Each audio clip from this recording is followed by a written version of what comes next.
Picture this. It's July 12th, 2016. The Irish Central Statistics Office releases its annual GDP figures. Economists check their screens. Check again. Ireland's economy has grown 26.3% in a single year. The number is impossible. Developed economies don't grow at 26%. China, at its peak, didn't grow that fast. Nobel Prize-winning economist Paul Krugman takes one look and coins a term that will haunt Ireland for years: Leprechaun Economics. But here's what makes Ireland's story fascinating. This wasn't really growth. It was accounting magic. And yet, hidden beneath the statistical tricks lies one of the most remarkable economic transformations in modern history.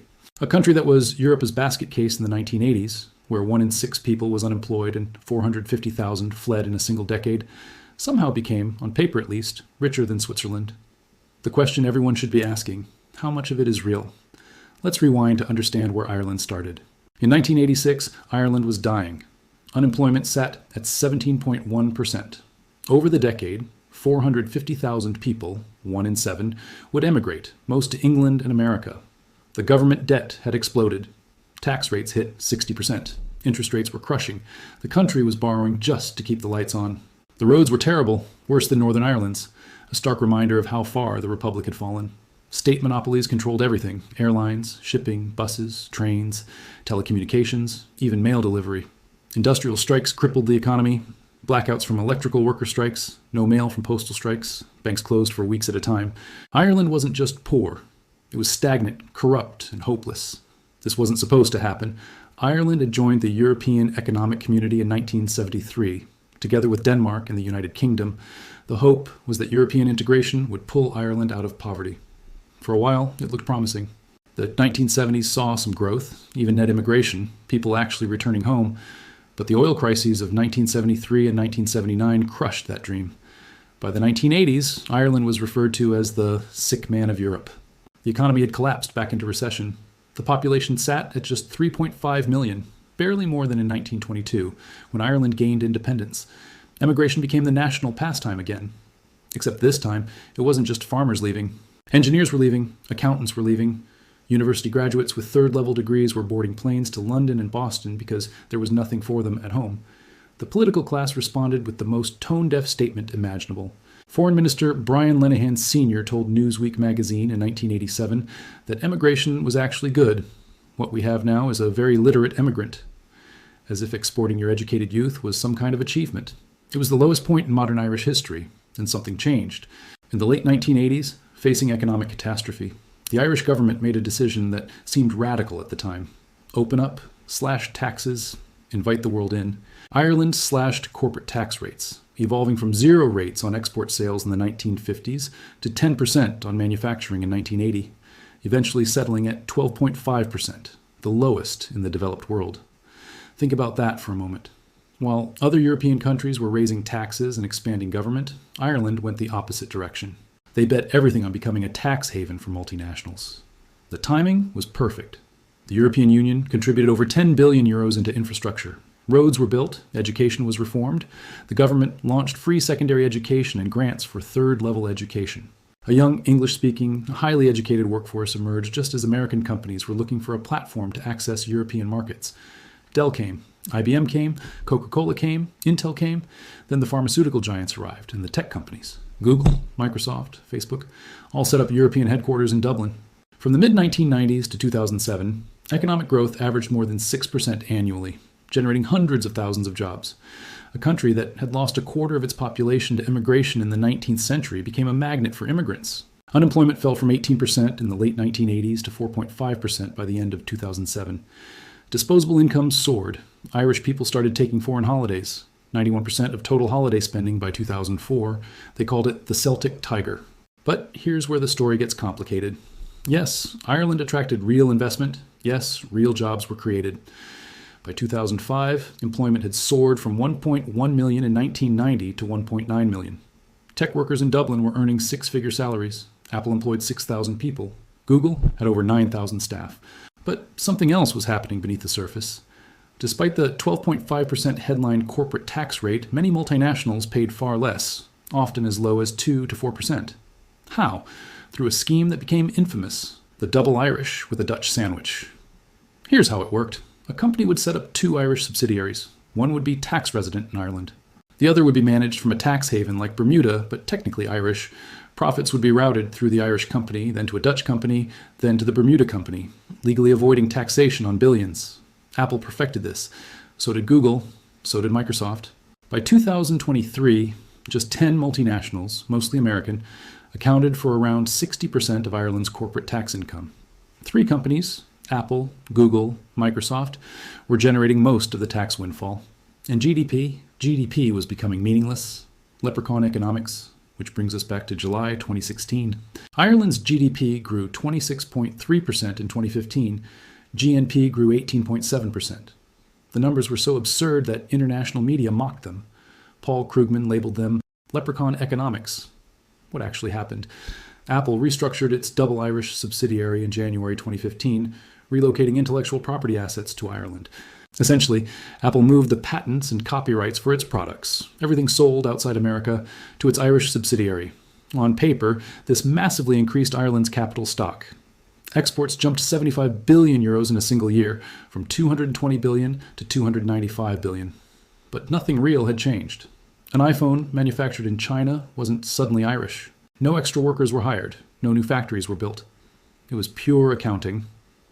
The Irish ambassador to the United States actually complained to the New York Times, calling Krugman's term an unacceptable slur, which was probably the worst response possible because it drew even more attention to how fake the numbers were. The International Monetary Fund stepped in. In September 2019, the IMF estimated that 2/3 of Ireland's foreign direct investment was phantom. Not real, just money passing through on paper. Ireland's central bank proposed an alternative measure, modified GNI, to more accurately reflect the true state of the economy. In 2017, Irish GDP was 162% of modified GNI. The European Union average? 100%. Ireland's numbers were so distorted, they required a completely new measurement system. The reality check. So what's actually happening in Ireland? Between 2007 and 2022, Irish GDP per capita increased by 87%. Gross national income increased by 53%. But modified GNI per capita, the measure that excludes accounting tricks, increased by just 10%. Actual individual consumption, what people can actually buy, increased only 7% over 15 years. Think about that. On paper, Ireland became one of the richest countries on earth. In reality, living standards barely moved. Meanwhile, roughly 6 in 10 Irish people report struggling financially. Over 40% of adults under 35 still live with their parents, not by choice, but because the cost of living has made moving out impossible. Housing is a crisis. Dublin rents rival London's. Young professionals who work for Google or Facebook can't afford to buy homes in the city where they work. Groceries are among the most expensive in Europe. Credit card debt is climbing. Ireland has become 2 economies. One thrives on paper, statistical GDP soaring on multinational profit shifting.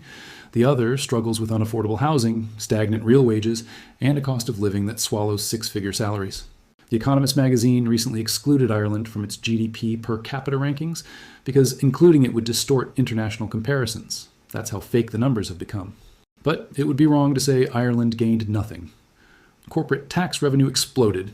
Even at effective rates as low as 2 to 4%, when you're processing billions in profits, the government still collects enormous sums. In 2015, when Apple restructured, Irish corporate tax revenue jumped 49%, from 4.61 billion euros to 6.87 billion euros in a single year. That money built infrastructure, it funded schools, it paid for healthcare. Ireland's unemployment in May 2023 hit a record low of 3.8%. Real jobs were created too, not just the accounting positions. Engineers, software developers, researchers, tens of thousands of high-paying jobs that wouldn't exist without the multinationals. Trade diversification has been dramatic. In the 1970s, over 50% of Irish exports went to Britain. Today, less than 10% do. Ireland integrated into Europe and became a hub for American companies accessing the continent.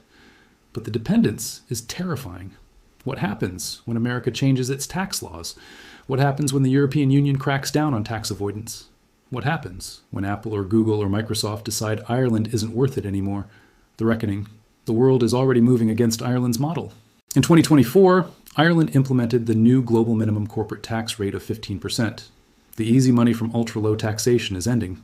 President Trump called Ireland's tax schemes a scam that hurts American taxpayers. The European Union successfully sued Ireland for giving Apple illegal state aid. ordering Ireland to collect 13 billion euros in back taxes that Ireland initially didn't even want to collect. Corporate tax now accounts for almost a third of all Irish tax collections, heavily tied to the fortunes of foreign multinationals. If they leave, the budget collapses. And yet, despite sitting on budget surpluses, despite record tax revenues, Ireland hasn't solved its housing crisis. It hasn't invested enough in infrastructure. Government debt, as a share of GNI, remains high, even if it looks low when measured against inflated GDP. The country is sitting on a pile of leprechaun gold that could vanish the moment the multinationals decide somewhere else offers a better deal. The lesson. So, what's Ireland's secret? It's simple. Become a tax haven. Offer multinationals a legal way to avoid paying taxes in their home countries. Let them route trillions in profits through your country in exchange for a small cut and some high-paying jobs. On paper, you'll become the richest country in Europe. In reality, you'll have a housing crisis, stagnant real wages, and an economy so dependent on a handful of foreign companies that your entire national statistics require special adjustments. Japan tried to create wealth through asset bubbles. Rome debased its currency. Ireland created wealth through accounting tricks. The problem with all of these approaches is the same. You can't fake prosperity. Real wealth comes from productivity, innovation, and actual value creation, not from moving numbers around on balance sheets. Ireland has done better than many countries. The Celtic Tiger brought real improvements, education improved, infrastructure improved, unemployment fell. A generation of Irish people got opportunities their parents never had. But the disconnect between GDP and reality reveals an uncomfortable truth. Much of Ireland's wealth exists only in corporate ledgers. The moment those companies decide to restructure again, to move their intellectual property to another country with even lower taxes, Ireland's miraculous growth story could evaporate as quickly as it appeared. The richest country in Europe might just be a leprechaun's trick after all. The question isn't whether Ireland is rich. The question is, rich for whom?